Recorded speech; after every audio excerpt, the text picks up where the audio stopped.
first session, we celebrated together the gift of friendship. We explored its power to sustain us physically and spiritually in the highs and the lows of life.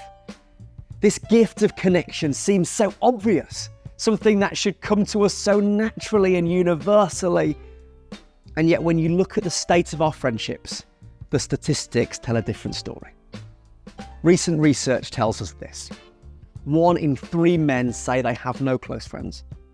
40% of young adults, supposedly the most connected generation in history, say they always or often feel lonely. In the UK, the situation is so bad that there is a minister in the national government whose responsibility is tackling loneliness.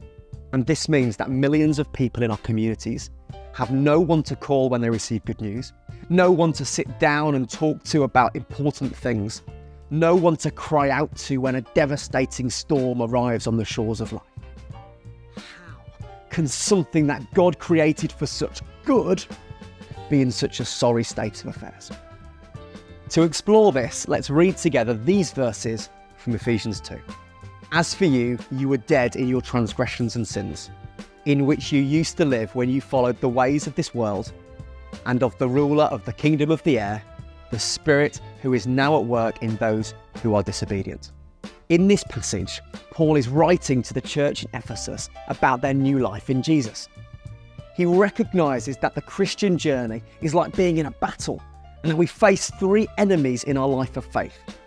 These are the ways of this world, the ruler of the kingdom of the air, and the Spirit who is now at work in those who are disobedient. These have been paraphrased as the world, the flesh, and the devil. There's a reason that the coaches of sports teams analyse the tactics of the next opposition they will face, why army generals look at the strategies of their adversaries. It's helpful when you're in a fight to know what you're up against. The same is true for us as Christians, and these common enemies that we face apply to every area of our spiritual life, but they have particular relevance for us here as we look at why friendship can feel like such a battle. First, let us consider why the ways of this world might affect our relationships. When it comes to forming and maintaining meaningful relationships, we are swimming against the cultural tides. Time is like oxygen to friendship. Starve the most furious of infernos of oxygen, and it will die. If we don't give time to the healthiest of friendships, they too will suffocate. Many of us are time poor with the pressures of work and family and church, and our leisure time can be equally diverting. A few years ago, I was preparing to leave for work. I was suited and booted, and though I say so myself, looked $1 million. As I was leaving the house, I said goodbye to my son who was watching cartoons. I asked him for a hug, but he was so preoccupied with the TV in front of him that he refused my embrace, told me to move out the way. Do you know what? I was a bit annoyed. Caleb, I said, I helped bring you into this world. All I want is a hug before I go to work. The cartoons were still more important than me. Daddy, move out of the way. 3 times I tried to hug him. 3 times I was pushed away. And then in that moment, something in my heart spoke to me and asked, how often am I like this with others? People are crying out for connection, and I am too busy looking at a screen.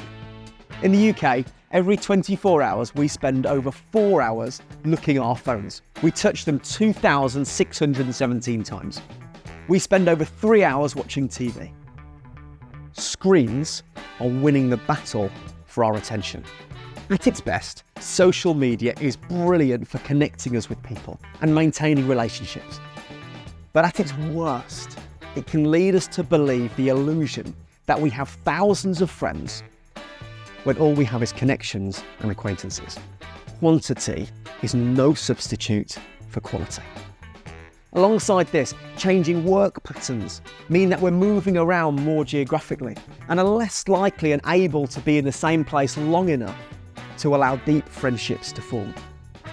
If we combine these cultural phenomena alongside the dominant narratives in our world of individualism and consumerism, the ideas that your world revolves around you and that happiness is found in your next purchase, the ways of this world are not friendship friendly.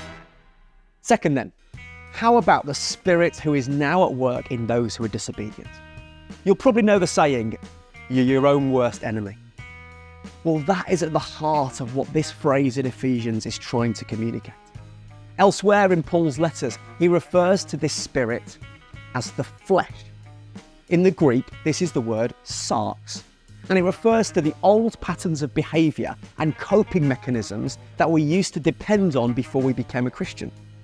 There's a war that goes on within us, leading Paul to agonise in Romans 7.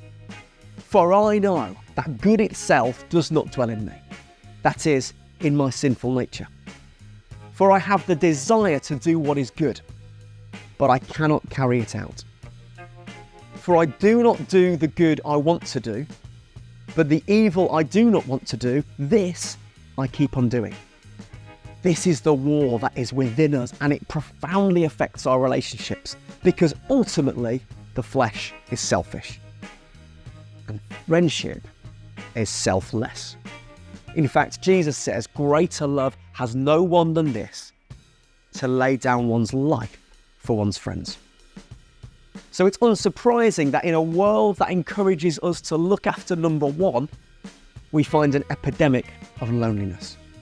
Finally, the devil, the ruler of the kingdom of the air. Satan hates friendship. Where God's heart is for unity and relational human flourishing in the church and society, Satan's is for division and destruction. Have you ever been in a relationship where it feels like, especially at a critical moment, there's an uncanny common feeling that an external force is seeking to create friction and division? I'm sure it's not always the case, but I'm equally certain that sometimes it is.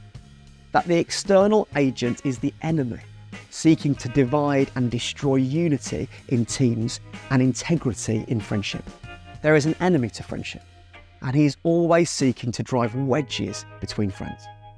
So what can we do about it? Well, first of all, I want to encourage you to be aware of your enemies. Don't be surprised when friendship feels tough. But secondly, would you reflect on your habits and ask how you can spend your time in a way that tips the balance in favour of forming deep and lasting friendships?